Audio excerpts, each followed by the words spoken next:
you doing it, Claudio? Good evening, welcome to Stewarding Fans TV. Yes, I hope you all enjoy. Good evening, Sky Blue Fans TV. I'm Claudio, and with me tonight, the ever-reliable Ken, just about actually, because I don't know what was going on 5 minutes ago. We've had a mare this week when it's come to the internet, haven't we, Ken? Don't know what's going on. Yes, we got there in the end. Yeah, hopefully Vicky will join us. Miles is doing stuff, and so's Jack. First off, though, a quick apology because of the last Thursday. Between Google Cloud services and StreamYard deciding to shut down at exactly the same time, we were completely knocked off the air for 2 hours when we were supposed to be live. And typical, as soon as we'd have normally finished the show, they came back on air, which is brilliant, isn't it? So we did make use of last week, though, because we had a team meeting, didn't we, Ken, where the Sky Blue Fans TV crew got together with the senior management. Good catch up, yeah, it's all good. And to seal the deal, I was made to eat a Hawaiian pizza. A self-respecting Italian eating a pizza with pineapple on. I mean, don't know if I'm going to live that down, Ken. Which you enjoyed, didn't you? No. Yeah, you can't say that live on there. I liked it, tried it. It was all right. Yeah, so here, what's coming up tonight? There, we're going to talk about. Obviously, it's the closed season, so not a lot's happening. There are rumours that there's transfers and all the rest of it, and players have been signed, this, that, and the other. But until they're actually photographed holding a shirt and proclaiming the love for the club, and they've always dreamed of coming to live in Coventry, we won't believe it, will we, Ken? No, absolutely not.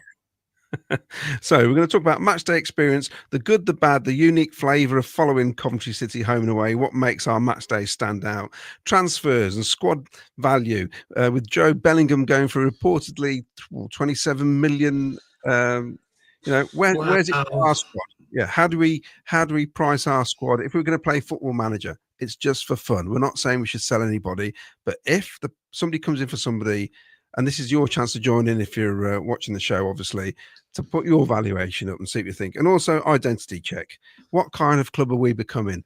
Let's talk about our vision, our aims, and just where you see ourselves as a club. Are we happy in the Championship? Is this where we belong now? Or do you think we need to get into that Premier League and, become so much bigger, what with the waiting list and all the rest of it? So let's, first of all, Ken, how you been? Because you been okay before?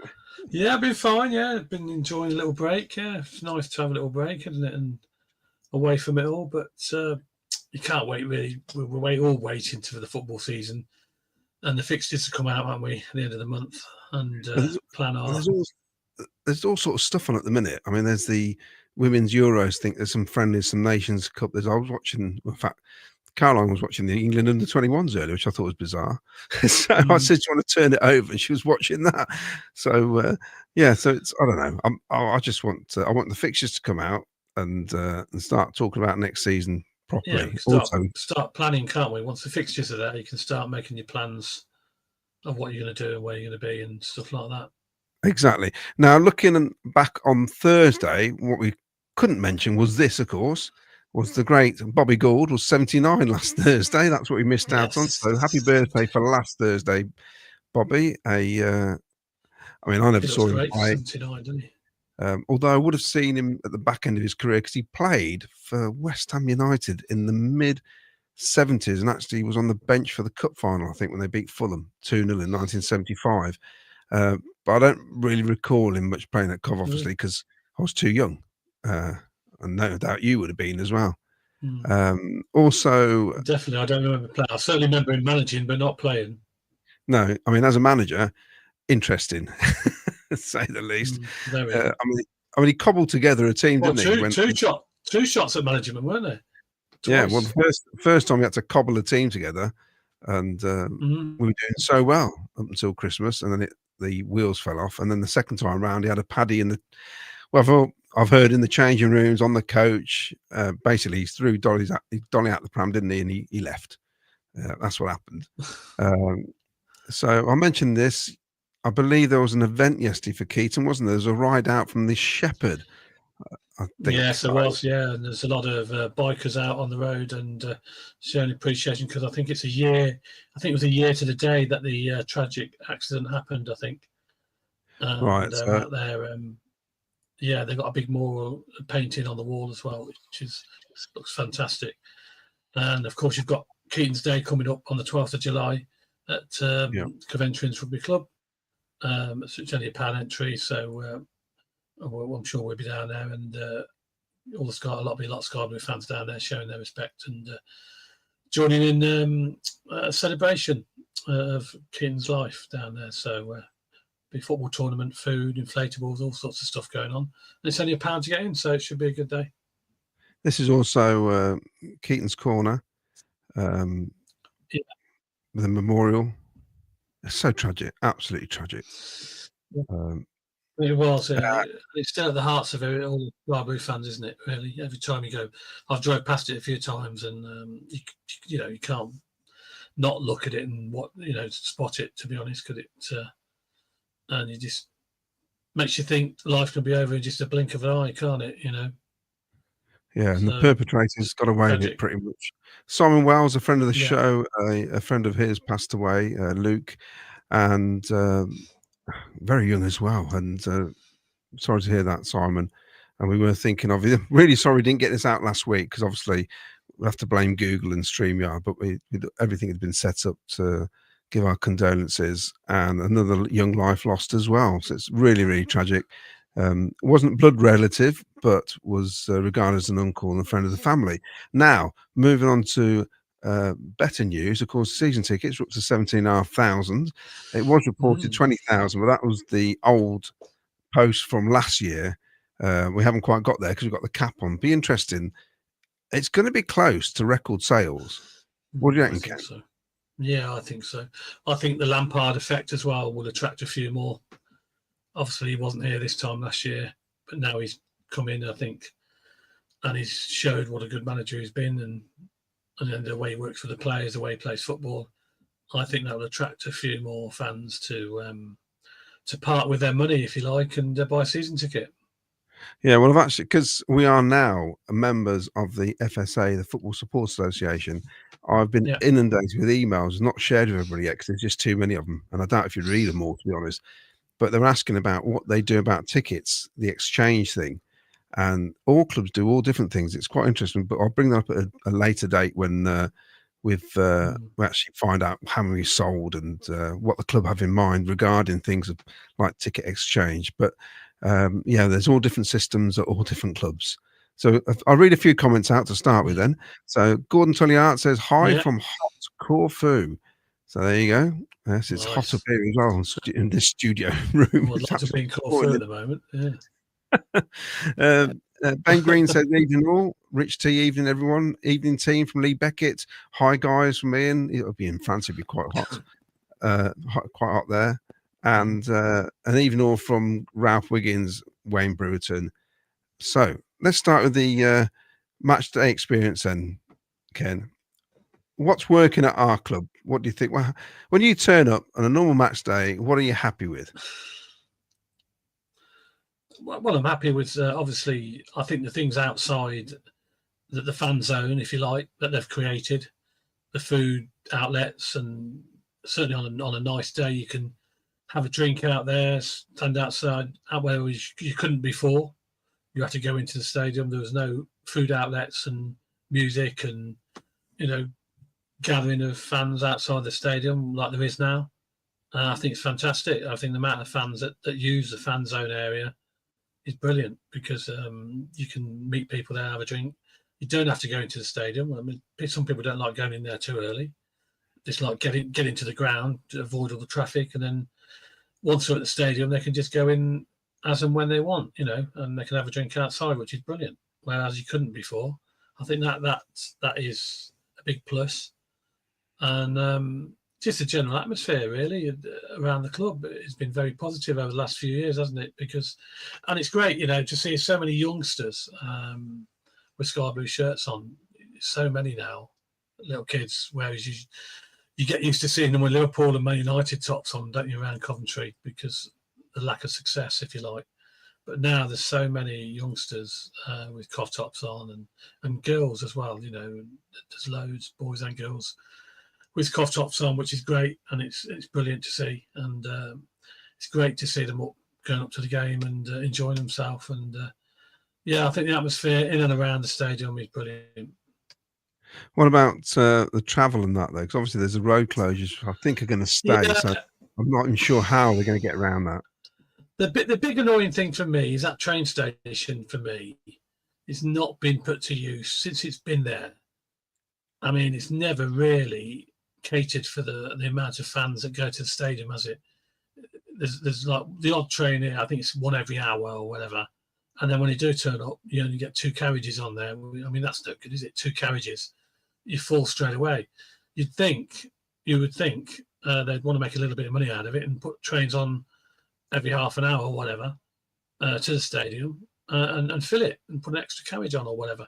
I don't know what the reasons are. There was reasons quoted, and I can't remember what they were, but it seems crazy, really. They got a great stadium there with a fantastic rail network where you can got a station right on the doorstep, and they don't make use of it because they want to try and stop people using their cars to come to the game, then get them to get on the train, and I think there used to be buses. There used to be buses as well, if you remember, when it first started from Palmetto and whatever. And they've sort of disappeared as well now for some reason. The problem as well, because for years we had nobody turning up. Let's be honest about this. Up until a few seasons ago, it wasn't a really regular service, and if there was, it could cope with the numbers. Now, I mean, as Miles says, if he uses the train and he wants to leave for the first one, he has to leave 10 minutes before the game ends to get out to get to the train station, or wait an hour. So surely the first train should go half hour after the final whistle. You'd think, wouldn't you? Give people a chance to get on it. I think they'd look at the fixtures and look at the kick-off times, what time the game's going to finish, and have a train sitting there waiting for fans to get on. We must be one of not many stadiums have a train station outside the ground, basically. No. Apart from Valencia, where the train goes through the ground. Valencia, I think it's Valencia. Well, the track actually goes through the back of the stadium. But that's mental, that is, isn't it? It's mad. It is. But it's just disappointing. It needs to be sorted. So, I mean, you were saying around the stadium, you've got fantastic facilities, and it's brilliant. You don't have to go in early, which in some ways I think is great because we're not really getting much of the profits, are we? If hardly anything from what goes on sale inside the ground. So a lot of people are now eating and drinking outside. Now, compared to a lot of clubs, I think we are in the top 5 at least for stuff going on outside the ground. Whereas a few years ago, it was it was barren, wasn't it? Really. I mean, you take that compared to when we went to Hull away when we had our date night in Hull.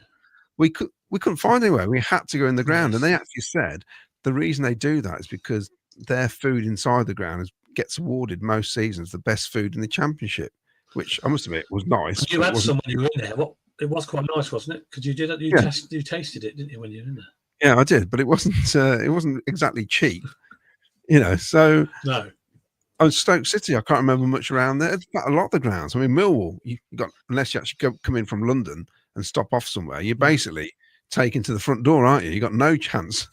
Yeah, and there isn't many grounds, but there is a few. I mean, Bristol City, they've got a good fan zone. And there's a few we went to. Pompey. There's a few. Plymouth. There's another one. They had a brilliant one outside Plymouth. So a lot of the grounds are cottoning onto it, and it is a great idea, I think, because especially when the weather's nice early on in the season, fans can enjoy a drink outside the stadium. They've travelled all that way, they can get to the ground, relax, chill out before they go in, which is good. As you say, not everybody wants. At Plymouth, they've got an actual. It's not like a massive clubhouse. Because a guy wanted a Cov City shirt off me, but I kept forgetting to send him one.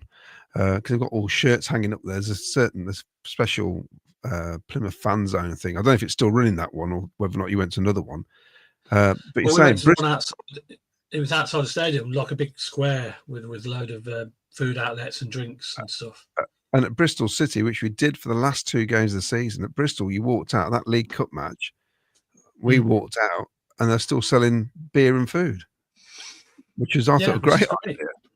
Yeah, it's great. Whereas, And if people don't want to rush off straight away, not everybody wants to join the traffic, to get home, do they? They might want to relax and just take their time to go home, and have a bit of bite to eat or whatever. And that's good. I'll give them that option, doesn't it? and the other thing I want to touch on is stewarding. Now, at our ground, it's weird. Some weeks, it's ridiculous. It takes forever. They're checking everybody, and then there's some weeks they're not even bothering, which I find bizarre. No, and some of the lads, strange. Luke used to do it. They used to say to him, "How old are you?" And he'd go 16. I thought, does he look like he's 16? And they just let him in.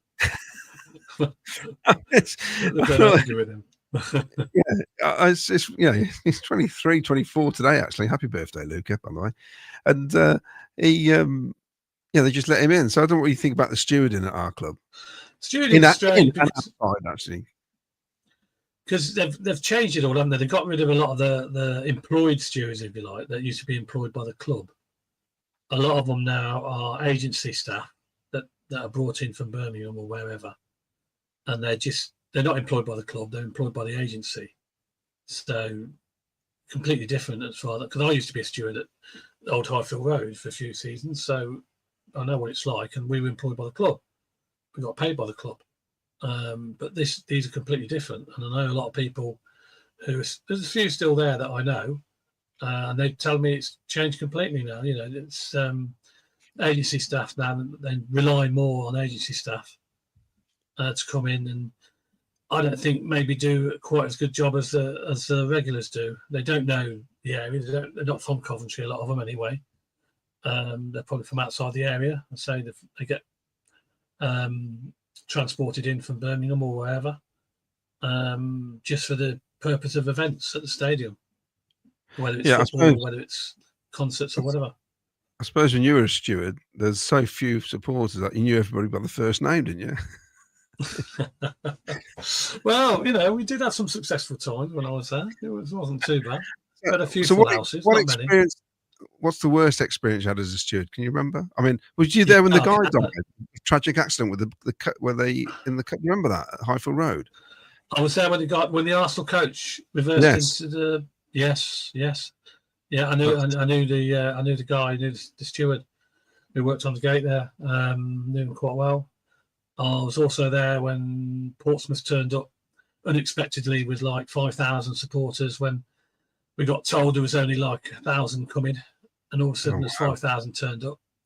So there's no police in the ground. They got told officially that there was only like 1,000. We get told officially normally how many to expect on tickets sold. But because you could buy on the day at the time, all of a sudden there's loads of these reports of Portsmouth fans in the city centre, and there was absolutely thousands and thousands of them. There must have been about nearly 5,000. So for some reason, it was a special day and they all arranged it, but nobody got told. They were just paying on the day. And they had to bring extra police in from Birmingham because it all kicked off in the ground. There was not enough police, and there was not enough stewards to cope with it, really. It was just chaos. Oh, it was right. Yeah, it's pretty scary at some stages. Because I was in the away end at that time, stewarding, and it was kicking off all over the place. It was. They just kept turning up. In the end, they had to get buses in to bus them all from the city centre, from the pubs. The police put them all on the buses because they didn't risk them escorting them down to Highfield Road. They just put them all on buses and got onto the stadium as quick as they can. And then when they got there, they were all had a few drinks, should we say. A lot of them probably been on it all day. And it all kicked off. Yeah, it all kicked off into the West End and all sorts. So, yeah. It was, it'd be interesting next season because of times and everything. There's so many more games on telly next season as well. So I've no idea. We'll get the fixtures the first game of the season. First when they get released, everyone gets excited, and then 2 weeks later they all get moved, don't they, up to Christmas? So, well, yeah, that's it. You get the move to the Sunday or the Friday night, or the kick-off times changed to 12:30 or 5:30 or whatever it's going to be. There's going to be a lot of that, unfortunately. So don't pencil in your plans too much. To say pencil them in so you can rub them out. So we'll move on to, we're going to have, this show isn't going to be as long as it normally is, because there's two of us here and it's close season. My wife's had a gallbladder removed, so I think you appreciate it. Needs to look after her a bit. She's downstairs because of the noise at the minute. So yes, bear with me. Now, transfers, let's talk numbers then. So we've reportedly signed Miguel Angel Brau, the left back from Granada, but supposedly, but no one's seen him hold a shirt up yet. So we'll see what happens when the we haven't officially. Well, there's when the official window opens, because that was the shortened window for this World Club Championship thing. So Joe Bellingham has gone from Sunderland to Borussia Dortmund reportedly for 27 million. Yeah, 27 million, which is I find incredible. Admittedly, I've only seen him play about 4 times, obviously against us, and then a handful of games. I wasn't blown away whatsoever. But if that's the going rate, and if we play Football Manager for a minute, so I mean, we've got some players here we can talk about. What's Ellis Sims worth right now? What about Haji Wright with his goals that he had scored? I mean, he has scored goals the last 2 seasons, regardless of what you think. Goals from the previous season, not the last season, obviously. Well, yeah, but that's not how statistics work, though, do they? They just it all gets put into one to make it sound really good. Josh Eccles, Jamie Allen, Jake Bidwell, you know, he's on a contract now. Is he worth moving on? But seriously, you got Rodoni, Milan. I mean, if you know Dortmund are splashing 27 million on Joe Bellingham, surely they must have some value. I mean, if I said to you, then I'll read some of these out comments first. GLB Boxing says Job is pony in comparison to Rodoni. That's Rodoni. Well, Ian Small, just, isn't it? Milan 12 million, Haji 14, Sims 3. Wayne Ghost reckons, hi guys, if Job is worth 30 million, then Rudy is worth 40 to 50. Glenn, Sky Blue Hub, Cov will sign 2 right backs, assuming Milan goes, 1 permanent signing, also younger talent. I'm happy we aren't going for the AI recruitment nonsense that Sheffield United are doing with random PPL signing. That's very strange, isn't it? Yeah, wow. Ben Green, if Job has gone for 27 million, I feel we've sold Hamer and Yokras way too cheap. Well, I said that at the time about Yokras. Bobby Gould, absolute legend, says Glenn, and a gentleman. He played for Cov City Reserves in the 90s. Remember watching him? He could score goals, could Bobby. Paul Cuttyford, I think as it stands, going up is for the supporters and not a good place for the players. It can be very hard to step up to that level, but fans, we get a tour of the great and the good teams. Paul Stratton regarding season tickets, I'm told 18,000 renewed, waiting list now around about 800. I think some people are waiting because they may be moving out of the family zone because the price of the tickets, their tickets have got. But there's obviously going to be a few little changes people want to make, won't they? Maybe. Yeah, Paul Cuttyford. Ben says to Paul Cuttyford, I think we need Premier League football to help push the club to the next level. The money involved would set us up big time. It replies with, Ben, yes, that's the effect the money can have. We need 5 or 6 Prem experienced players, and the 100 million will be gone. No security of staying up. Wayne goes to people. Generous Cov fans are a nice bunch. I think we are, yeah. Paul Cuttyford, Wasps had a special train every game from Cov, and I believe from Nuneaton, but that did cost them a lot of money. Well, they went bust, didn't they, Paul? That's the. I think what was happening with Wasps was that the owner was just chucking money at it, and in the end, he just went, "That's it. I can't do it anymore," and that's why they went bust because he was being going to be a time you run out, aren't there? Isn't there? Yeah, that's exactly what's happened. Yeah, GMB boxing. That's if the trains are even running. It's true. It needs to be sorted out. Well, whoever's in charge of that needs to sort it out. Pagagon says road closures can be dealt with better, allowing people access to the M6 as they close roads around the area for far too long. Apparently, they close them for as long as they need to, is what we were told. But we'll see. On the Upreckons, Miles should have stayed in Coventry. I don't know where he is. Gaston Legrand, bonsoir, tout le monde. Je suis en retard. So is he on holiday? I think he's on holiday. I think he's retired. It doesn't mean what you think it means in English. Paul Christopher says Brighton have a train station and it's free. Yeah, because they're right out, aren't they? Yeah, they're just outside the town now. Yeah. He says Hull's food is very good for stadium grub. I must say, top tier. It is. It was very good. But sometimes I just wanted a really wet burger, like I used to get in the old days where they looked like they were, I don't know, cooked in water. Do you remember those? They're shocking, weren't they? Yeah, they slap them on the back. Yeah, they just tasted of onion, basically. Kev 380, there are plenty of available carriages parked up at Tarsley Depot in Birmingham. Plenty of capacity on the line in either direction. Yeah, because that was one of the excuses they said they didn't have enough carriages, which I found hard to believe. I don't know where they get the carriages from, but I mean, they said there wasn't enough carriages to put on. Well, I thought that, we'll get some. Surely there's some somewhere. I was like, we're just been told, haven't we? I think it's not cost effective, and that's why they won't do it.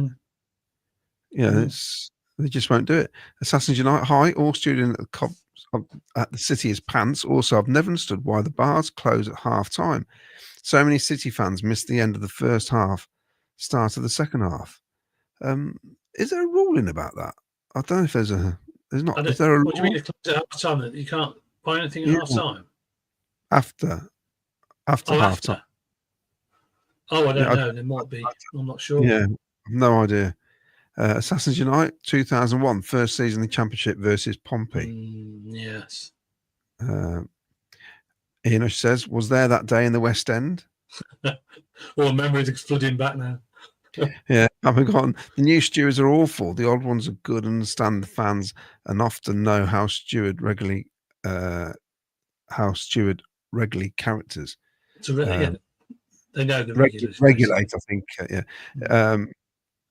Yeah, I know around the lounges it's the same people, so you get familiar with those people. Well said, Ken. It's the West End. Why do the City fans call it the West Terrace now? Because, and this is true, the West End. It is the West End, but I've got a ticket from 1980. We had the all-seater stadium the first time. West Terrace. So the West Terrace was there. Was it changed when it went all-seater then? I'm not sure, but it was known as the West Terrace. Was it West End, and then when it went to? Yeah, but the West Terrace was the lower part. I reckon it's round the court. I don't know which part of it, whether it's the lower bit. You see, but yeah, it got West Terrace on the ticket. I'd forgotten when I saw it. I thought, oh, that's interesting. I did it. Always call it the West End. Well, I always call it the West End. Yeah, it's the West End, isn't it? Simple as that. Yeah. All Stratton fan zone before game is good. Now we know we're doing well when we get to around ground 2 hours before kickoff and queue 45 minutes plus for a pint. Happy days. Assassins Unite puts bye bidders. Oh, right. Let's go on to some of these. I'll do a few more comments. I've just lost it, Ken. Typical. That's what happens when you just move it, isn't it? I'll get it. Where are we going? Here we go. Bear with me, everybody. Yeah, if Bellingham is worth 30 million, Rudy is worth more, says Assassin's Unite. Yeah, Rudy is he's just as good as Bellingham, as far as I'm concerned. Probably better. Well, I'm biased. I say better because I really do. I don't disagree at all. Bidders would be great signing for a League One club, says Wayne Ghost. Assassins Unite, keep as many as we can unless we get crazy bids. We need a squad. Hi, Claudio. Chris Brooks' brother is watching. Good show, mate. That's from Tiger Tallies. Oh, thank you very much. I was out with Chris I think it was last Saturday. I've lost all track of time. Rich Everson, season ticket holders can move their tickets already if they were in the 1,500 extra season tickets. Did not have to wait. That's interesting. Thanks for that, Richard. It's all very confusing. Right. So we're looking at the squad then, Ken. Yeah. And I'll run through and I'll pick up on some, not all. Obviously, these. So Jamie Allen, Brad Collins, and Ben Sheaf, and Sakamoto. I think he's extended now to 2007, but Ben Sheaf, Collins, and Allen have all got a year left. So, what would you do? I was going to do the sleep, marry, avoid thing, but I won't. So, Starting with who? so Jamie Allen. If somebody came in for Jamie Allen, would you let him go? Well, I mean, I'd like to keep Jamie Allen personally. He's a good squad player and he's handy to come on. He can play in a number of positions in midfield, can't he? And he does get forward a lot, to be honest. He does, believe it or not. He covers a lot of ground. His work rate is tremendous. And he does a lot of work. A lot of people don't realise the amount of work he does off the pitch. But I mean, if we had to get rid of him, then they need to bring somebody in to replace him of a better standard. I'm asking you, how much would you let him go for? Well, it wouldn't be a lot, I don't think, would it? With his age, it probably, I don't know. Difficult to say, really, money wise. I'm pushing you. You're in charge. If he got put it this way, if he got offered a 3-year contract somewhere, okay, $1 million, 1 million. Yeah, I think $1 million. I think right. It needs to be quicker than this. Well, $1 million then. Go on. I mean, I don't go on. I don't think it will happen, but yeah, $1 million. Right. Brad Collins. Now, remember, we're a goalie short until Doven is fit. So what do we do with that? Cost us? Do you remember? Oh, that I don't. It doesn't matter now, does it? Really? Not a lot. Was he free? I don't know. Actually. If somebody come in for Brad, I'd give him a free transfer. Well, he's got a year left in his contract.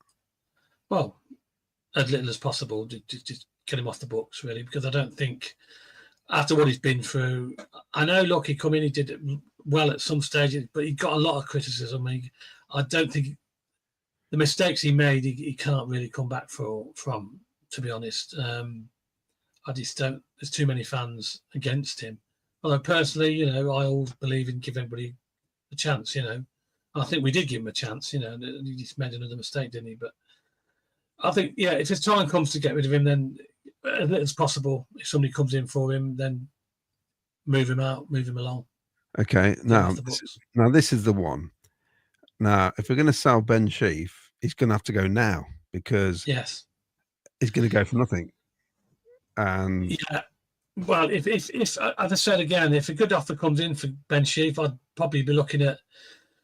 I think Ben Sheaf, you're talking, I don't know, 5 million at least. I don't know. I don't know. Not the year left of his contract now. Maybe last season. You see, 4 million then. Yeah, max, I think.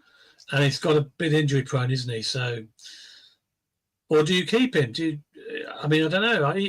We all know he's a good player, but obviously we've got Grimes in there now as well, and he's just as good as Sheaf, and he's not, as we know, he don't get injured as much. So, well, they've got to make a decision. The club, they either offer him a longer contract, or they move him on. Else they're going to lose out on him money wise. He'll go for nothing at the end of the season, which would be a shame because you want to try and recruit some of this cash, don't we? Yeah, well then if a decent offer come in, then I'd sell him. Yeah, if a decent offer, but again we'd have to reinvest that and get. But can you get another player of his ability in for £4 million? I would say there are players out there. Right. I would definitely say there are players out there. So you've got Tatsen. I'm not sure if I've got here because Jack did the. I trust Jack with his stats. He's got 2026, but I think did they extend his contract by just another year then? But either way, yeah, I think that's longer than that now. I think that's updated to probably 2. I think it's 2-year deal, wasn't it? I think it's 27. So he's still got 2 years left. So for me, Sakamoto, if anybody comes in, you're looking at 6 or 7 million. Yes, without a doubt. I think. Because he's a goal scorer, he's a creator, and I know he's 28, but yeah, he's still decent age. That's not too bad. And he's a good attacking asset for any team, really, especially in this league. Now, but personally, I wouldn't sell him. I'd keep him. But if we had to, again, only if we got someone coming in to replace him, who's better. Well, this is a key, isn't it? It's, I mean, the way he was playing the last couple of 2 or 3 games of the season, well, the last month, he was on fire, wasn't he? Absolutely brilliant. Yeah. Outstanding. He had a couple of bad injuries, didn't he, along the way? But everybody gets injuries, but he's come back well. He's come back well from them, to be fair. So we look at I'll tell you what, we could do the keepers all in one go, really. Obviously, Doven's going nowhere. He's our number one once he gets fit. Yes. I agree. Ben has got 2 years. Ben's got to stick around, hasn't he? I think. Yeah, Wilson. I think, and he's a good backup, and he looks like he's quite happy to do that, doesn't it, Ben Wilson? He's quite happy to sit on the bench if need be, but he'll start the season. There's no doubt about that.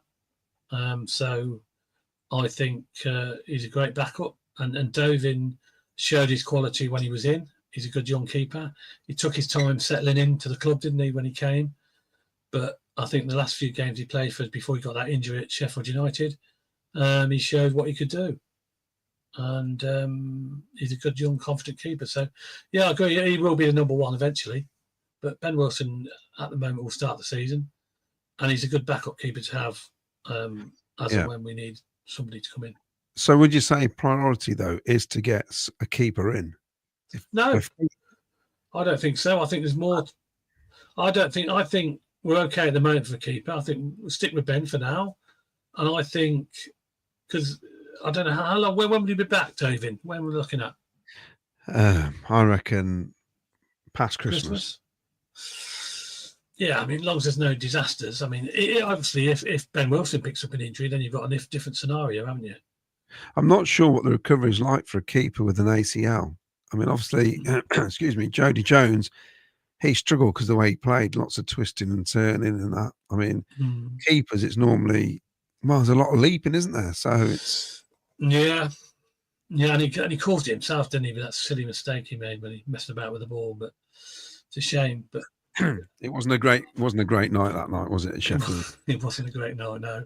But I suppose I'd stick. No, I wouldn't risk a keeper. I don't think he will, to be honest, risk a keeper at the moment. I think he'll be happy with what he's got keeper wise, and concentrate on players on the pitch before goalkeeper, other players, different positions.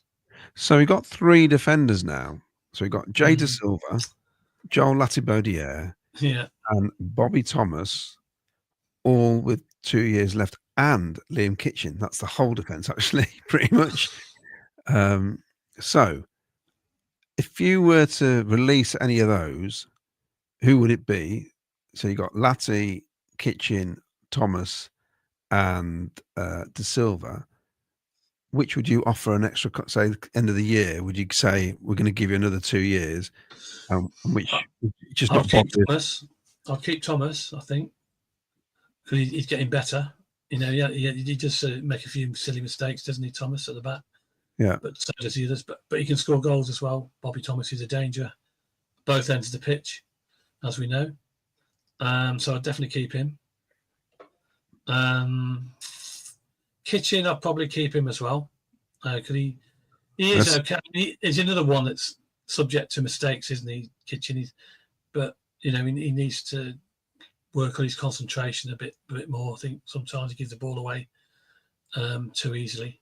But I'll probably keep him.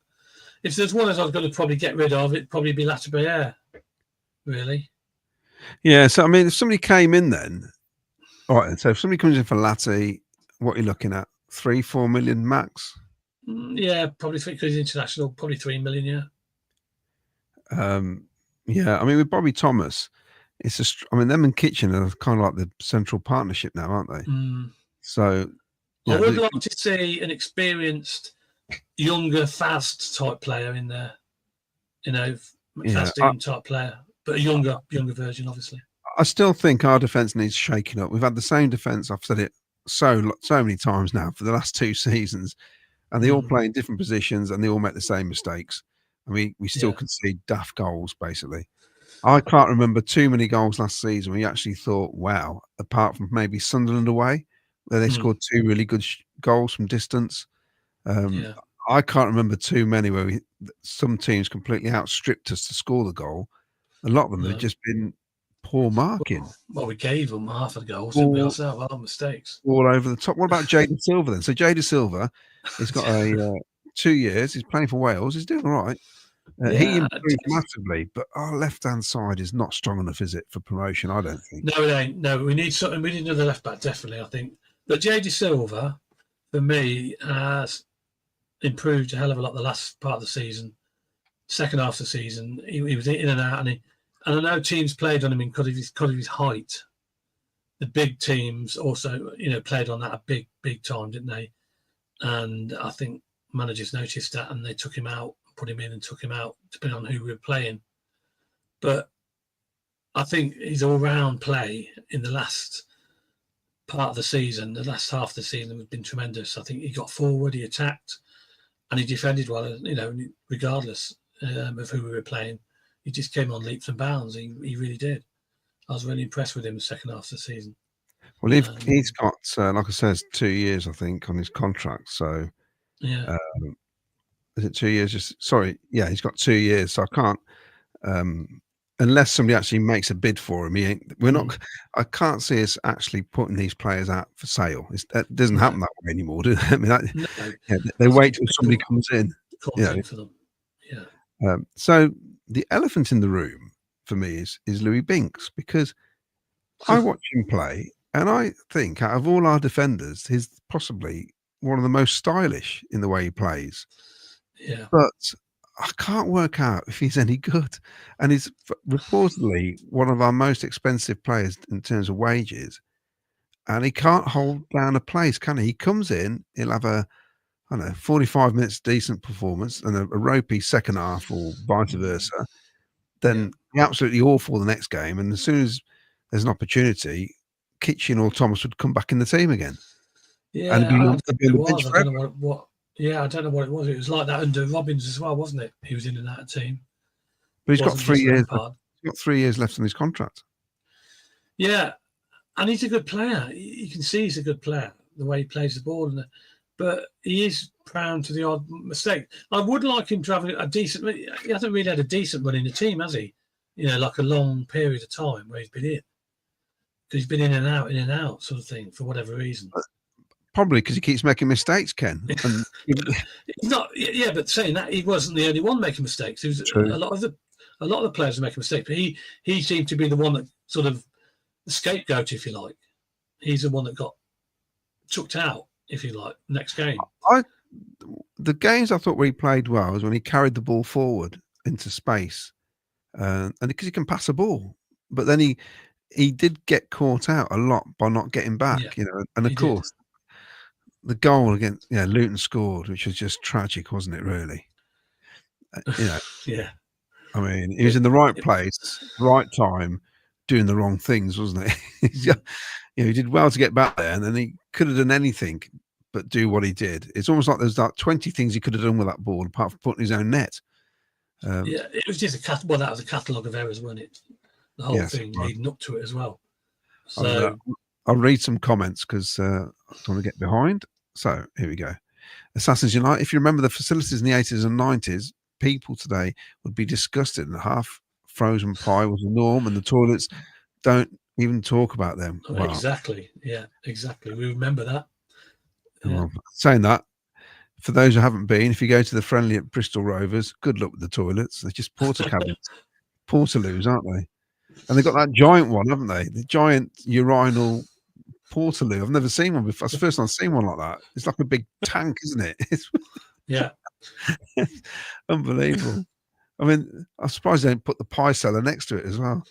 Bizarre place. Mick Kelly, bring back the pie man like we had in the 60s. Steak pie handed back up the stand by 100 hands until you got it. You do that nowadays, and they've taken a bite out of it. There'd be nothing left by the time it got to the top of the stand. Oh dear. GLB says cash in. I'm surprised there isn't Gav, given how many people see I'm not bothering. That's Wayne Ghost. I'm not sure what's that Wayne. Paul Stratton, we can do better. Replace Allen's Collins Sheaf bidders. We can do much better and get promotion winning squad. Ralph Wiggins says we need a Premier goalkeeper on loan until Doven is fit. You could be right, actually. Lee Beckett, evening Lee. Scott Carson or Angus Young would be good as a backup. Ian Small. We need a good keepers on the 1 season loan. Ben is not the answer. GLB boxing. I'd get a young keeper, Charles from Sheffield Wednesday. I'll tell you what, Sheffield Wednesday players are up for grabs, aren't they? They are. They're not even getting paid, are they, at the minute? Oh, it's a shambles. Absolute shambles. Ian Small, Ben isn't the answer. 1 season loan is needed. Gav Legrand says Latty definitely needs to go, I presume. Paul Stratton, Wilson is not good enough for a full season. David is going to be Feb, March. We need a goalkeeper. Paul Cutterford. If you look at the old pictures of the entrance to Highfield Road, the turnstiles say West Terrace. I believe it was called the West End by fans because it was our end and it fitted into the songs. I think you're right, Paul. Might be right there, yeah. Yeah. It's definitely West Terrace on the tickets. It was West Terrace. I remember the sign saying West Terrace, yeah. But West End seemed to, everybody called it the West End, didn't they? And if you remember, if you're a certain age, the West End was split in two. You used to have the away fans one side and the home fans nearer the main stand. Yeah, and I think he got a bit too close for comfort, so they moved them to the opposite end, I think. They could punch each other over the barrier, basically. It was mad. By the way, that did happen. Yeah. At times. I'll be honest, Ken, if you stood next to me, I'd be tempted as well. Assassins Unite, Latty, because the others are first choice. Steve Etsby, we'll have to get a lone keeper in as cover at least. I think so. Ian Small says marquee signing would be Callum Doyle. That'd be quite nice. Would you splash 10 million on him? I would love Callum Doyle to come back. I think he was excellent when he was here, and he's a great player. Now, I don't know what sort of money Man City would want. How many? 10. 10. I reckon. They sold those other lads to Southampton for 10, and they were no near as good as Callum. And they got relegated. So that's not a good sign, is it? 3 million for Latty, says Scott Lawrence. Not a chance. Well, we're just guessing, Scott. You know, it could happen. It could happen. He's still got 2 years on his contract. The Assassins Unite, I'd like Lampard to sign an experienced keeper like Tom Heaton, Fraser Forrester. It feels like the majority of the fans commenting they want a keeper. We'd love an experienced centre half. Lampard knows how important John Terry was. Yeah.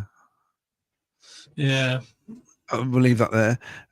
Ralph Wiggins, you're spot on, Claudio. We need a Ben Turner type player. GLB Boxing, Tanganga from Millwall would be great sign at centre back. I reckon he's going somewhere, you know. You might get him at a decent price. Yeah. Not a bad player, is he? Assassins United, like the majority of players, the Silver improved under Lampard. Binks has to go, says Wayne Ghost. We can't be paying that salary for a bench sitter. Well, that's the thing, isn't it? If he is getting the money he's getting. He's on big bucks. He's one of the highest earners of the club. Well, 30 grand a week, apparently. But I don't know where they get these figures from. I'd love to know where they... I can't believe that you can just find out like that.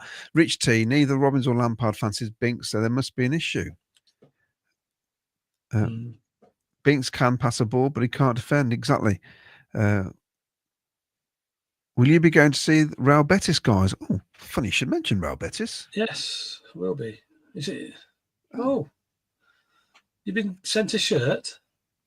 Look at that. Where's that from? From the 1990s. Who gave you that, or did you buy it? I used to collect Spanish shirts for some reason. And I've got absolutely loads of them, which now Luca's got. And I've been told by Luca he wants it back. It's great. It's not even his shirt, you know. And he wants it back. To be honest, it fits him a treat. It looks absolute shambles on me now. Yeah, we will be going. I'm definitely going to Betis. I'll be back from Italy for that one. I'll miss the Bristol Rovers one because I'll be away. But I'd like to. I like going down to Bristol actually for away games. It's nice going down that way. Gibbo, defence needs complete overhaul. Left back, centre back to play with Bobby. Right back cover. Hopefully Milan stays or he needs replacing. I'll bring in a lone keeper until Doven is back. It's yeah. Well, it'll be interesting if he does. I don't think he will. He might. I might be wrong. He might bring someone alone, but I think he's happy with Ben Wilson to start the season. It's a lot of players to release to then bring players in. That's the only issue, isn't it? You know, it's not like we can afford to just let these players go. So are we waiting for something from Gyökeres? There's a massive confusion. If it's 10% of the profit of the sale, it's not 10% of 100 million or 80 million. Yeah, I think people are getting a bit confused. Confusion about whether it's going or not now, isn't it? Because 1 minute it's all signed, sealed, delivered, and now it's not going anywhere at the minute. Apparently, yeah. I think the chances are he might end up in France. So in France, yeah. So it'd be interesting.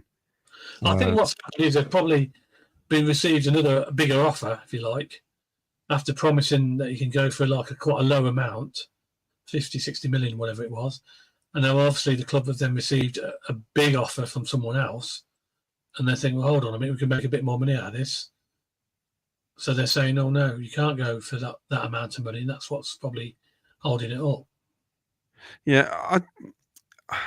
Trouble is, it's a lot of rumour, isn't it? It's what people say, oh, yeah, apparently the release clause is this now. It was a gentleman's agreement. I'm sorry. You're talking about millions of pounds. You don't have a gentleman's agreement on 85 million or 65 million, do you? That's written down in a contract. I must admit, I thought it was quite low when they said, oh, we can go for 60 million or whatever it was. You wouldn't. So that's cool. You wouldn't do a gentleman's agreement lending somebody $2,500, would you? No. Give it me back when you got it, sort of thing. Yeah, unless it's a really good friend. Paul Stratton, from a lot of tonight's comments, it would appear that we are happy for a third of the squad to go. If we want to compete, we need to be ruthless. Don't think this will happen, though. That's what I mean, Paul. I think the money needs to come in from somewhere. So, there is the 15 million that popped into the bank, didn't it? Yeah. Whatever that's for. No one quite knows. Mick Kelly, does that mean we're stuffed with the same defence if they wait for another to come in to sign them? Who wants to sign defenders who leak goals like ours? Good point. Paul David, he's on X. Most importantly, where's the pre-season Euro adventure? Rumours are the Algarve. Yeah, the rumours are the Algarve. Unfortunately, the club haven't come out and confirmed this. Because I believe is that they're going to play a game behind closed doors over there, and they don't want fans travelling to this particular game. So that's what I believe anyway. But they haven't confirmed it, obviously. So they should have confirmed it by now because it's supposed to be early July. Apparently against close rivals. That's all we can say. Who are now in this division. Yeah. Oh, thank you. That could be any. Yeah. Let's move on, shall we? Let's move on to the midfield. Honestly, you'd be the worst Santa ever, wouldn't you? Here's your present, and by the way, it's a spaceman. Right, midfield. Obviously, of course, nobody's confirmed anything. So. No, I mean, obviously, there's some players that are going nowhere. Matt Grimes is going nowhere. These players are going nowhere as far as we're concerned. We're just saying, if somebody came in with silly money, now these are the players that really hold the value at the minute. You got Matt Grimes, although he's signed till 2028, he's still worth a bit. Victor Torp, I know he's injured, but he's got another 3 years on his contract. Efron Mason-Clark, 3 years on his contract. Rodoni, 3 years on his contract. And also Josh Eccles. Now, favourite to leave, if you go by all the rumours, is Josh Eccles, because apparently Mark Robbins wants to sign him, so we're being told. Then Mark Robbins needs to pay the money, the value of Josh Eccles, doesn't he? He's just signed a long-term contract, so you need to cough up at least 5 million. Only 5 million? Well, minimum 5 million. Okay. I'm getting on the length of his contract, by the way, and his age. I'd give 2 million for each year on his contract, so I reckon 6 million minimum. Okay, yeah. Now, whether Stoke will pay that, I doubt it very much. But remember, we're basing this on Joe Bellingham going for 27 million. Yes. And so 6 million is quite cheap for Josh Eccles, I think, if you're basing him on 27. And they've got add-ons as well with Joe Bellingham. So I find it incredible. Again, I think Lampard will have players lined up. I'm sure he will. He'll have them lined up, ready to press the button when the transfer window opens and bring them in. There might be a couple of loans in there as well, but he'll certainly have players lined up in the positions he wants strengthening. So looking at the rest of the midfielders, we'll class Efron, obviously, I know he's a winger, but midfield. So you've got 3 years left. Whoever's gone up this season, I'm trying to think the teams went up. Obviously, Sunderland, Leeds, or Burnley. Say one of those comes in and thinks, well, he looks a bit of a handful. We fancy signing him. It'd be only backup probably for them. What would you let him go for? It's difficult, isn't it? I don't know. Because the thing is, if you let these players go for a certain amount, you've got to have enough money to then bring somebody in. And we don't get the money straight away either. You're getting dribs and drabs. Mm. So here's another. I mean, what did we sign him for? About 4 or 5, didn't we? So you're looking at 10 million. Yeah, I think you've got to really look at that around. You've got to double your money. Yeah, I reckon. Minimum. Yeah. And then you've got, of course, Victor Torp, who is in and out of games, isn't he? Really? Yeah. Well, he's had a bad injury, hasn't he? I mean, I just still think if he was fit for the latter part of the season, our results might have been slightly different in them games against Sunderland. But because he was a bit of an attacking force we missed. So. Yeah, he's another one. He's an important player to, and I think Lampard likes him. He likes the way he plays, and I think Lampard likes him. So I think he is an important part of the squad. I think for next season. So I just think we have to start being ruthless in the transfer market. I think, as like you're saying, Ken, if clubs come in, I mean, Gyökeres, I still think went too cheaply. I know he had so much on his contract, a year, whatever, but it doesn't matter. It was, if we get a bit more back now. Then if it's another 4 million, then great. We're up to virtually 30 million, aren't we, from him? Which I suppose then you'd think that's not too bad, then, is it? But we can't sell them short. We can't sell the club short. No. It's balmy.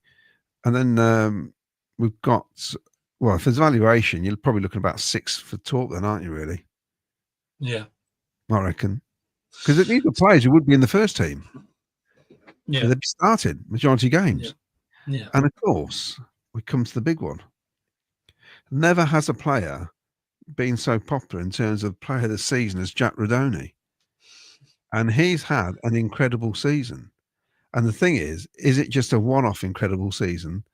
Can he do it again? And this is the risk that anybody who's going to buy him is going to think about, because he was okay. He was fairly good at Huddersfield and previous clubs, but yeah, and he had a slow start when he first came here, didn't he? But he wasn't great. He wasn't brilliant. But if they go by stats, the AI stats Sheffield United are using to pick players, wherever it is, it'd be top of the list. Got to be. Yeah. For that role, without a doubt. So what we're looking at then? Well, if you're going by Bellingham's price, he's looking at 30 million, aren't you? Minimum. I'd go more. I would go more. I'd start at 40. I'd go, right, you can have 40, and then it'd probably end up at 30 maybe. But anything less than 30, you're right, Ken, it'd be a joke, absolute joke.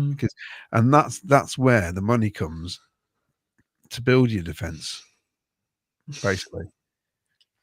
And this is the worry, because I'm not sure we spent all that money wisely, the Hamer and the Gyökeres money. Because I don't think defensively, I know we had a lot of loan players when we got to the playoff final against Luton, but we've not improved at all defensively, I don't think. No. Too many goals. Yeah, we have. We let far too many silly goals in, to be fair. And that's where we need improvement. We do definitely need a centre half, I think, an experienced guy in there. And I think someone inside alongside Thomas, I think would work well. Well, I won £4.20 on the Euro Millions at the weekend. Didn't come in the 208 million then. That would have been nice. No. So Wayne Go says, haven't we just been given 15 million from some investment fund? Well, yeah, but we don't know what that's all about. Whether or not Douglas paid off the loan via shares, as the Kieran Maguire was explaining, or he has to put money into the club again. Who knows? We're not being told anything. Ben Green, apparently to TalkSport, though, we sold the remainder of the 10% last summer, so he won't be getting anything for Gyökeres now. TalkSport are wrong, Ben. When is the Real Betis match? Is it the 26th of July? 30th of July, Ken? It's all right, isn't it? It's a Monday, isn't it? Monday night. Yeah, it's 2 days after I come back from holiday. I'm sure it is. Yeah. Paul Ackerman, De Silva, brilliant second half of the season. Technically good. Teams trying to exploit his height. He'd be better off not challenging headers, keeping tight, but drop off. Yeah, that's the trouble, isn't it? A certain height. 30th of July, I think, is what Ralph's put in. So maybe it's the middle of the week. Monday the 30th. Yeah, with the. Is that a Monday? It's a Monday. Yeah. I thought it was middle of the week, 30th. Might be wrong. Let's have a little check on my diary. David M. So it's a Wednesday. Yes, it's a Wednesday. David M. I still can't believe Tavares was not offered a new contract. What a prospect he was. Paul Stratton reports today say Vic has turned down Man United and Arsenal have pulled out the deal. On the up, Mars has had his chips. Don't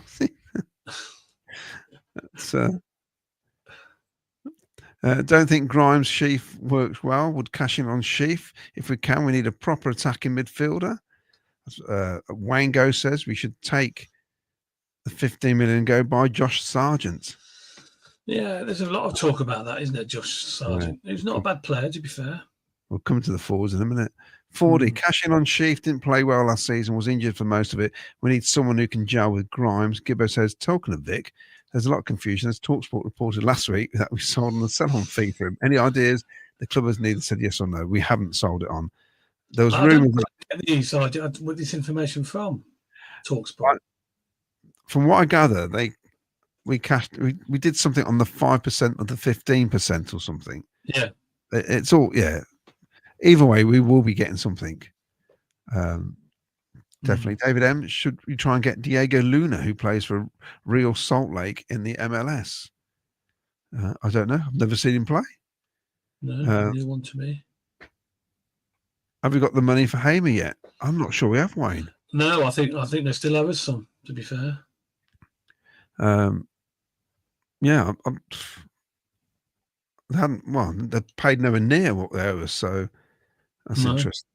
We should look at Lennon Miller from Motherwell, says GMB Boxing. Tats for me, according to Paul Stratton, is another worry. Wouldn't be surprised if teams come in for him.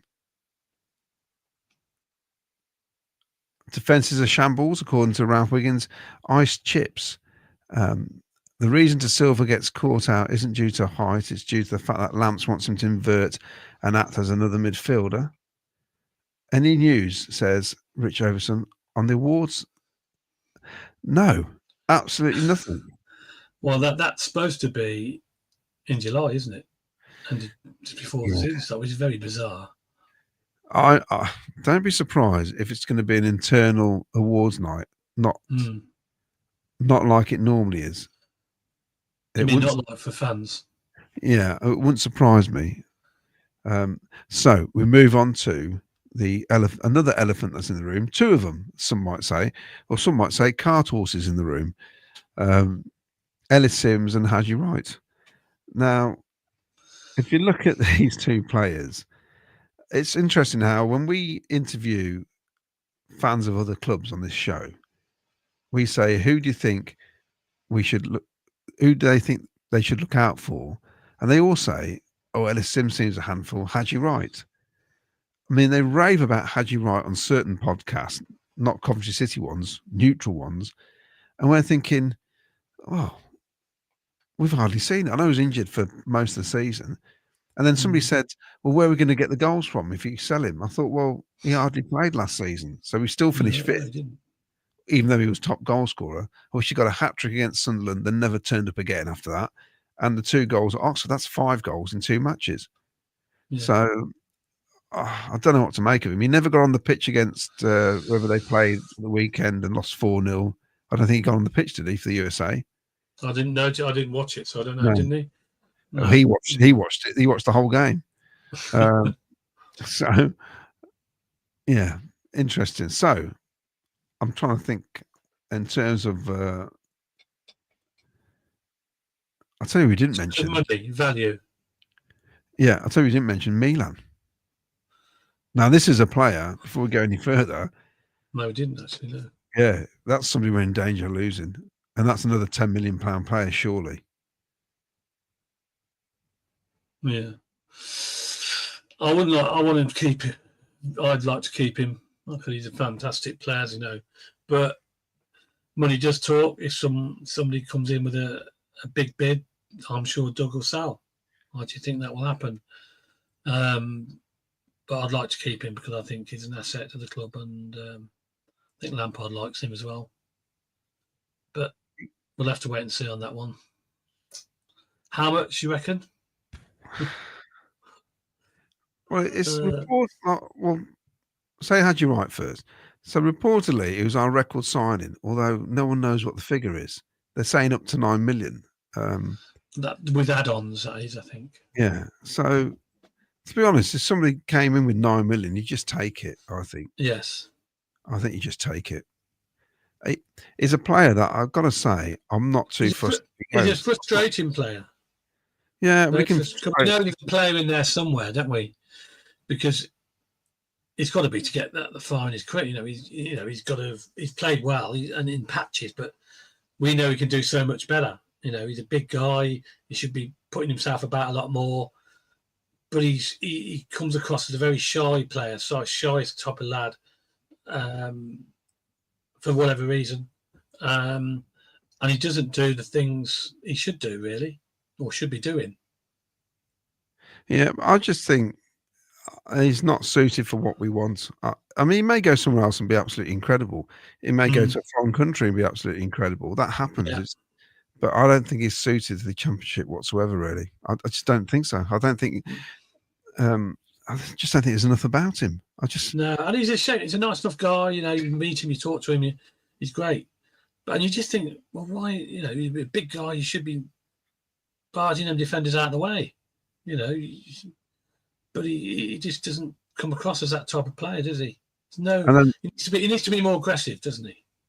And you got Ellis Sims, and I can't work him out either because people go on about his hold-up play. I don't see enough of it, to be honest. He doesn't do enough of it. No, same. And it's interesting that as soon as Wright was fit, he had him out of the team, didn't he? He dropped him. So I don't know. Both of them, if we got the money back on them, I'd take it and go elsewhere. Yeah, both of them, for me, in them 2 games. Well, I know Ellis Sims didn't play in the semi-finals, but certainly Hadji Wright didn't do nowhere near. He did not step up to the mark in them semi-final games where we needed him to. For me, he didn't do enough. And in games where you wanted goals, Ellis Sims didn't get on. No, bizarrely, yes. So... for whatever reason that was, I don't know, but yeah. It was a strange one, and but what And then we got Thomas Asante, 4 million. He cost us 3 years left. I made my mind up about him because he came on that time where you had a blind. Was it Middlesbrough? He came on against his sub.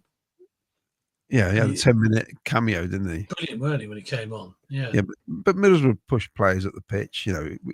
We had 2-on-3 attacks and 3-on-1s and all sorts the last 10 minutes. It was ridiculous. So and he scored a great goal, didn't he, away at Swansea. Well, Swansea. But apart from that, he hasn't really done a lot, has he? To be honest, we've got a 3 forward players who are basically 1 in 4, 1 in 5 matches, aren't they? That's when they show up. And you can't afford to have 1 in 7. You can't afford. You need a striker that's going to score you 20 goals, don't you, minimum? So, I think we need. What's interesting, isn't it? Because as a team, we've scored a lot of goals. There's only 2 teams in the top 12 scored more than us, but their goals have come from all over the place. Yeah. It's. Yeah. So I think if Hadji Wright had scored 20 goals, where we would be, we'd probably gone automatically, wouldn't we? I don't know. Don't know about that. There's 20 odd points you'll have to make up somewhere. Goals change games. There's a lot of tight games, weren't they? A lot of 2-1s, and it was games that we could have won. Well, Wayne Ghost says thoughts on Reece from Preston. Now he is a hustling, bustling striker. He's always been a handful against us. You see the way he wants to play, Frank. The 2 wide players, 4-3-3.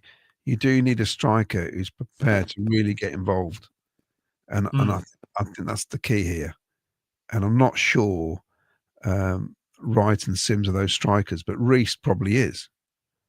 He may not get a lot of goals, but he may create goals.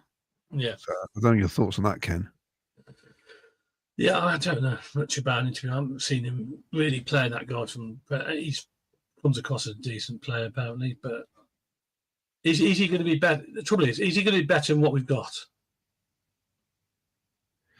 Wow. And that's otherwise you don't change. Yeah, that's true. What you got. Good point. Good point. So Paul Stratton, and I wouldn't make a change unless he's better than what we've got.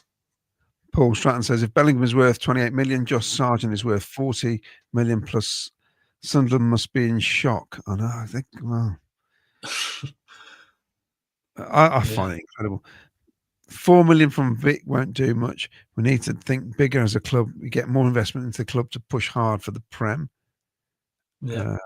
Rich Overson says, Vic, we appear to have received monies early as he hits certain targets. This will be reduced from the overall sell-on. Vic's agent is also due percentage from the sale, hence Sporting want more. There you go. See, that explains it. It's the agents for you. They've got a great life, haven't they? Paul Stratton. Have any of you watched the class of 92? BTA struggled to score goals for Salford. He's just a squad player. Oh, yeah, I forgot he was with them. Yeah, I've got that as well. GLB Boxing. Haji has the work rate of a council worker. He watches his colleagues working. A bit harsh.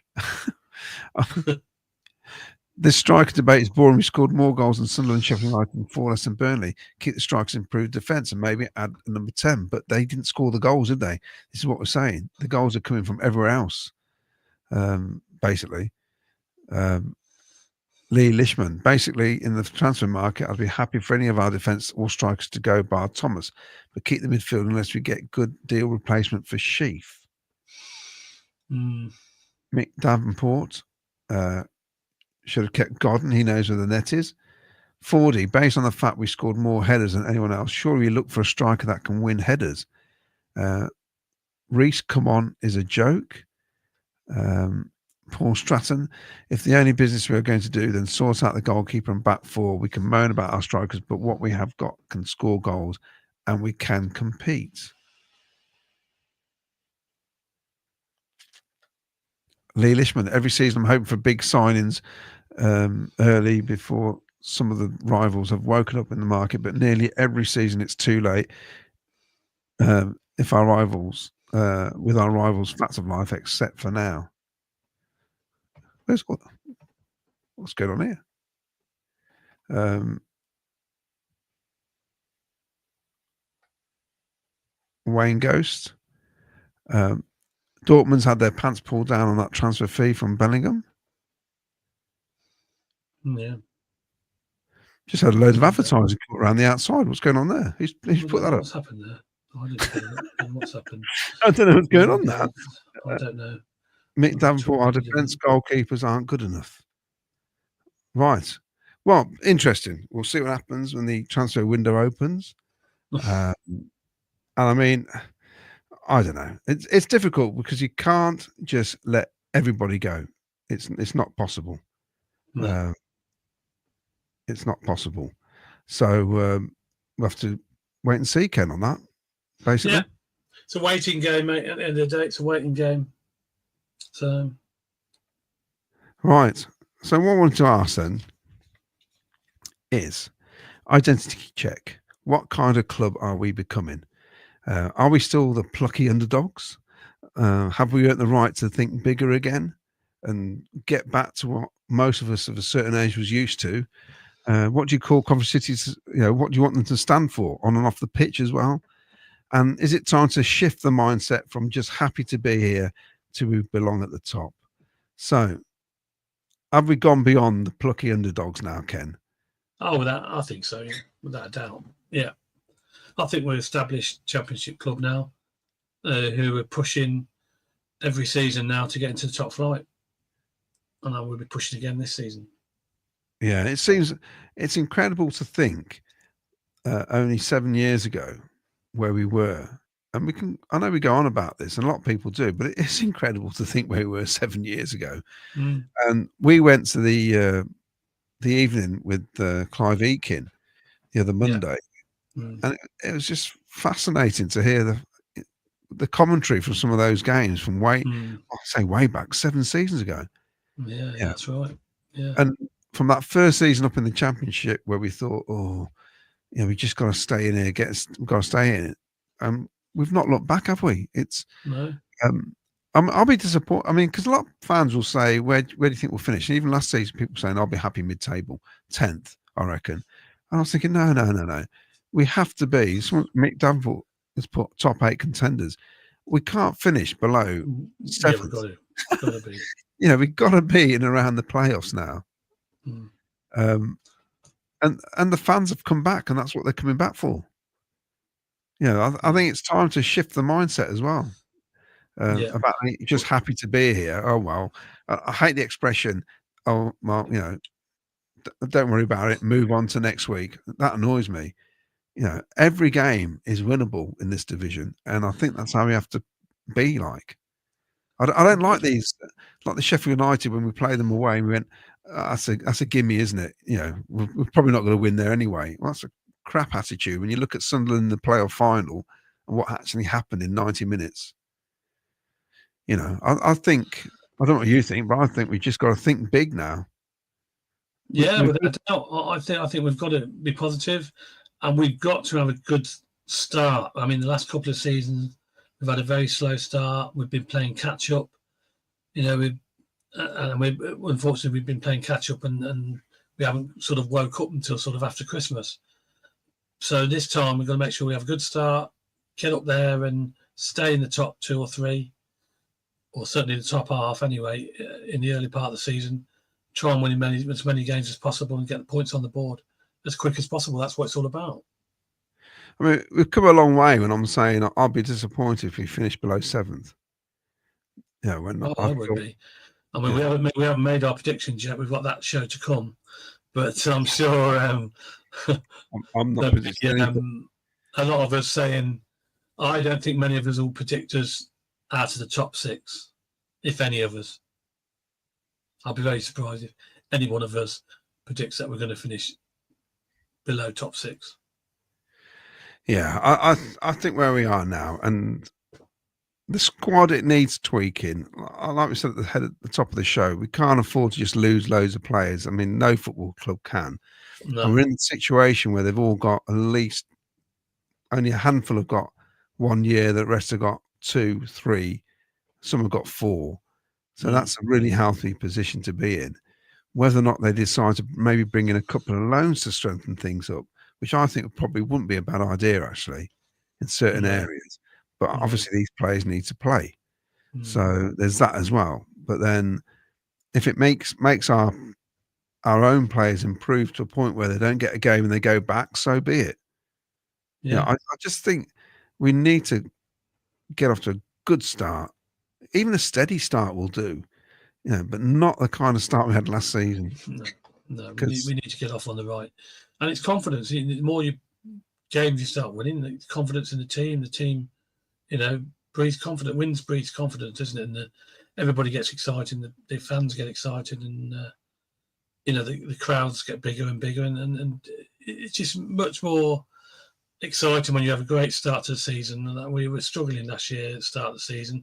That first game away at Stoke, if you remember, we were all really up for it, looking forward to a great start to the season, and we're absolutely awful, weren't we?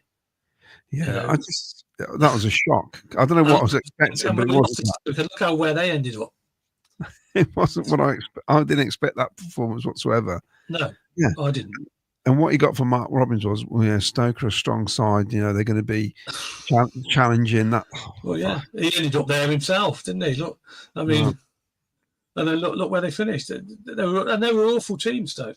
That's what the annoying thing was. They weren't a good side, and we were terrible. Cam says, need to prioritise areas of weakness first, deal with matters that way. Paul Stratton, unfortunately, our late transfer business is down to Doug. Talking a good game, but sadly he does not have the financial clout to take us to the next level. Top 8, says Mick Davenport. He fancies a top 8 finish. The trouble is the league is getting stronger. Wayne goes, the continued growth of the club will hinge on whether or not we can keep filling the CBS, even if we have a poor season or two. If we just do the same home performances as last season, and those 6 losses, even if they're down to 2 or 3, would be perfect. Merlin, we need to sort the goalie situation out. If the players don't have faith in the goalie, then everyone starts playing defensively. Ian Small, I may be wrong, but until League 2 promotion, with the longest time in all 4 leagues without a top 6 finish, we are now ready for the final push. The dreary years are over. The other stat that got me, Ian, on that is when they said we hadn't been promoted since, well, it would have been 67, wasn't it? And I thought, yeah, but for 34 seasons, you couldn't get promoted. We're in the top flight. so, yeah, a bit of a daft statistic. You couldn't get promoted. You couldn't go any higher, no. Exactly. But the top 6 finish is correct. Mick Davenport says, if it used to be the other way around, great run until Christmas, then we wouldn't win a game for the rest of the season. It's true.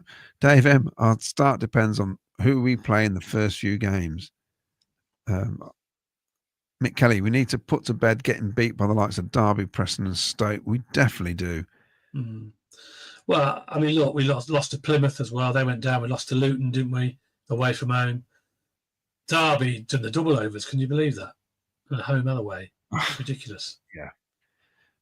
I mean, the season we got to the playoff when we played Luton, I think Blackpool got relegated. They beat us at home 2-0, didn't they? Yes, they did, yeah. Yeah, GLB boxing, we need to work on breaking teams down that play in the low block and stop getting hit on the counter. And Paul Stratton, do you all think Frank will play 4-3-3 home and away again, or will he change formation for away games to make us harder to beat? I don't think he will, Ken. What do you think? What do you think he'll stay as he is? That's the way he plays. I don't think he'll change it. I think it depends on the players he brings in. If he brings some different types of players in, if you like, we don't know what he's going to bring in. We don't know what he's got plans.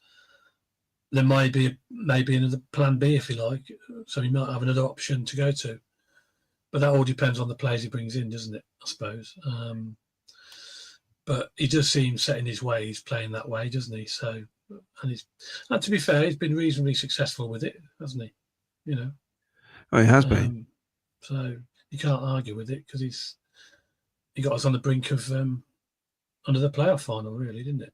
I think, especially at home, I think the home form is probably because of the way we are as the crowd, the atmosphere. As a positive nature, the ground is virtually full before kickoff, which is great. Way before kickoff now, and there's an atmosphere building, and I think it does really, really help when we play at home. Away from home, it's different because it's a great crowd. Everybody goes to away matches, but it just depends where you're stuck, aren't you, in the grounds? It's not always great in some grounds. That's right. We think we're making a lot of noise, and the way the home fans can't hear us. But we're saying we definitely made noise, you know. So it'll be interesting. Got some. Wayne Go says, nice to spend an hour on Father's Day with all the dads in the chat. Yes, it's I've had an interesting Father's Day. I have. One eldest daughter is working in America. She works for an American firm, so she's had to fly out there, even though she heads a team that covers Africa, Asia, and Europe, which is a hell of a job. But for some reason, she has to have meetings in America. So I got pictures of her on Father's Day going across the Golden Gate, and then she sent me photographs of her doing that windy road. I think if anyone's been to San Francisco, they know what I mean. And I thought, great, that's fantastic. But she got me a present, so I went out with Luca, obviously, on Father's Day. And it's his birthday today, so we had something to eat, the pair of us. Yeah. And my youngest sent me, well, apparently it's coming in the post. It's arriving tomorrow. She's up in Manchester. So, and Caroline's been in bed because she's had a gallbladder removed. So it's been interesting, to say the least. But yes, happy Father's Day to all the dads out there. And for those who actually aren't dads, it could be an uncle, a mentor, grandparent, because just a father figure who's done their bit to help somebody out. Never, because they're really important, to be honest. That's my little thing on it. Yeah. But Also, Brian Tully says in Coventry, what shirt is Ken wearing that playoff season? We lost 2-1 to Blackpool at home. We were 1 up at half time. That's right. That's it. 2-1 was it? What shirt am I wearing? Yeah, what are you wearing? I'm wearing I'll stand up. The training, like a training top. The away training top they had. They got a blue version of it as well, haven't they? Right. Yeah, that's what I'm wearing. I'm not, just in case you thought I was wearing a Sunderland top, because they are Hummel as well.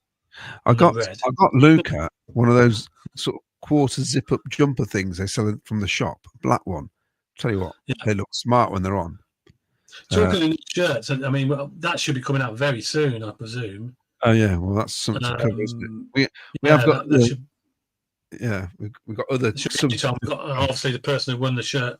As soon as we get that, we'll get you to come and get your size and stuff, and we'll get your shirt for you in the competition.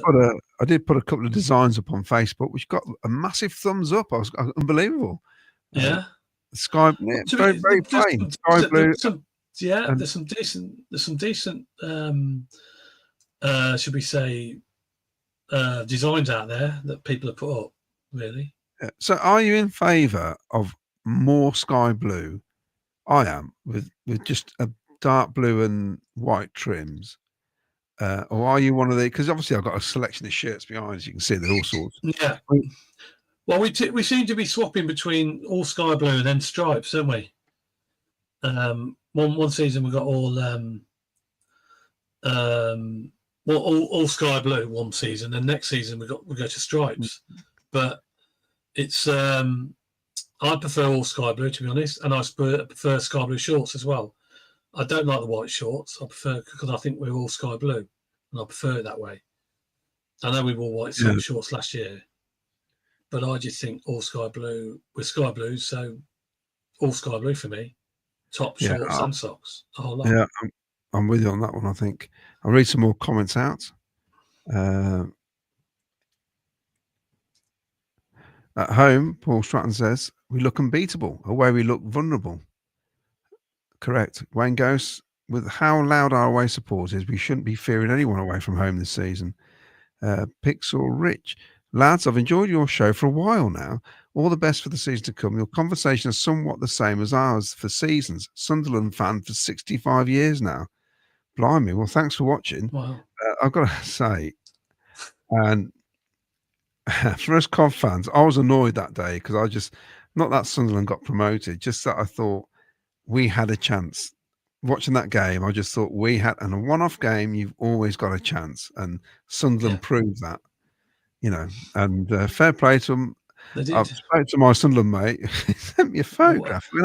He's delighted, isn't he? He went out with his mates, and I think he's busted his nose, went to the race day somewhere, fell over and planted. I think his nose broke his fall, basically. He's in the right mess. But he's paying now £31 a match where he sits, and he sits in like a low part of the stadium. It's not like, it's an all right view. He says it's not brilliant, but he's paying £31 a ticket now. That has shot up from last season. So that's, if we do get promoted, that's what's going to happen. If you haven't got your Premier League package ticket, whatever it's called. Brian Tully in Coventry. That's cool, Ken. I know it's not Sunderland, haha. Just trying to work out which one. Because Sunderland are Hummel. I've got similar, like black and obviously red. Yeah. And it's not Sunderland. Mick Kelly says, Ken, I'm wearing the same top. Well, next time you need to have a chat. You need to have a chat and work out what you're wearing. Yes, please. Yes, so we don't clash. Mick Davenport, Doug needs to sort out the rent deal or we'll be playing at the Memorial Park. Well, the weird thing with that is we've still got 2 years on that deal. The fine is £10,000. It seems utter nonsense that we have to sign something now, which is why he was flippant about it when he kind of went, oh, it's a fine. So who gets the £10,000? Well, who's that go to? Well, the EFL. It's rubbish, isn't it? Because we haven't signed a deal. Yeah, because apparently they brought it in that you have to have a 10-year deal as of this season. But we signed a deal before that came in. You can't move the goalpost, surely. Surely the next time it has to be a 10-year deal. We know that. Yeah. So I'm with Doug on this one, I think. I think the EFL have been a bit daft. Ian Small says, Sky Blue shorts too. Hate looking like Man City. Yeah, I agree. And sky blue all the way for me. Wayne goes, I'd like white and sky blue check just to be a bit different. Yeah, a bit like Croatia. That'd be interesting, wouldn't it? Yeah, Mick Kelly, we are not called the Sky Blues for nothing. correct. Dave M, sky blue and dark blue quarters like Wycombe Wanderers. I think Wycombe Wanderers have changed their shirt. They've done something weird this season. Are they? Yeah, I don't think they're doing quarters. That'd be unusual for them. I think it's all one colour. Oh, David M says sky as many shades of blue. Fair play to Sunderland, says Paul Stratton. I'll just get that up. We outplayed them. Sheffield United outplayed them for an hour, but they got the job done. Good luck to them in the Premiership or Premier League. Yeah, fair play to them. Got a Sunderland pre-match shirt on, red with white Hummel chevrons on the shoulders. So we're having a fashion nightwear. Yeah, everybody's got their special shirts on. Well, I don't think there's any more news, is there, Ken, for the last week or so, last 10 days? I think nothing's really happened. I don't think so. No. I say, when does the transfer window open and close? Because it keeps changing. They've got bizarre. It closes and opens now, doesn't it, for some reason? I'm not sure, actually. It's because I think it's closed again now, isn't it? Then it opens again. For some reason, I don't know what. Don't ask me the reason. I don't know why. But they opened it for a few weeks and then they've closed it again. So I don't know. So I've had a message from a Kevin Turner. He's put, "Hi, reference to trains and matches I discussed tonight.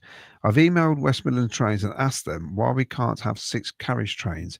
I've let them know I like football and trains. In other words, I don't try and BS me. I'll let you know how it goes." There was definitely issues where they just wouldn't. They just said it wasn't either cost effective or no one's bothered. You know, sure, they'll fill them. They would fill them, no problem, wouldn't they? But they cancel them at the last minute as well, don't they? Yeah. Yeah, that's. I got Brian Tully sending me messages. You're making it hard for me now, sending me personal messages. Put up here, Brian. It's put. So Mick Kelly's put where the sky blue bit.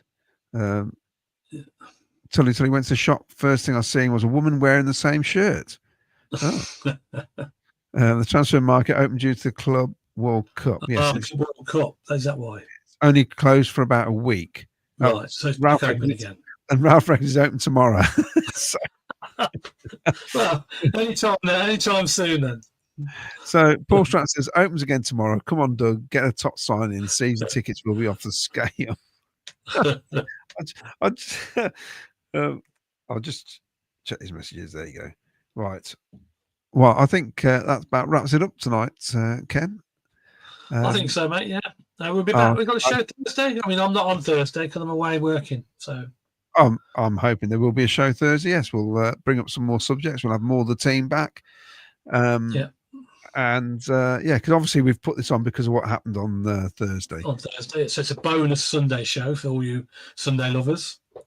And I can let my wife now come back to the bedroom next door and lie down. I tell you what, I've got to say this. People criticise the NHS for various things. You cannot fault the staff.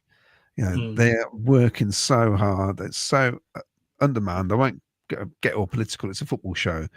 And, you know, incredible job they did with ESD. And I still can't believe you can have an operation like she had and walk out, which I find amazing. Yeah. No, that's brilliant. Yeah. So, technology these days has come on, hasn't it? So yeah, it's incredible. Before you used to spend weeks and weeks in hospital recovering from operations, you can be out the next day, can't you? Or even within a few hours. Yeah, so some of the care was exceptional.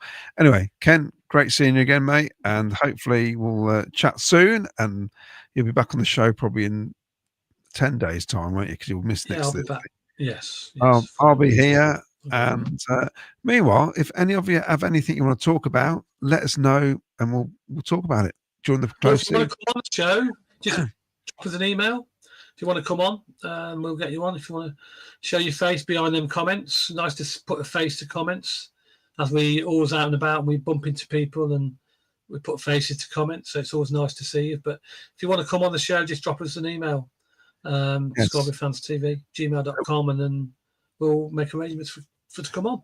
And the second part of my record transfers with Jim Brown on the History Podcast should be out this Wednesday. We're doing it during the week.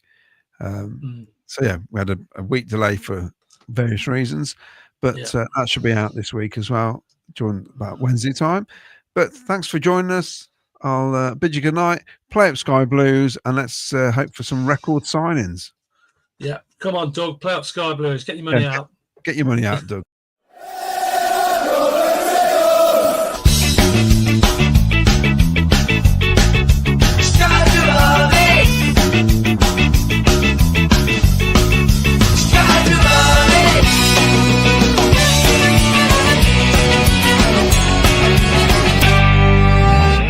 Sky Blue Fans TV, for the fans, by the fans.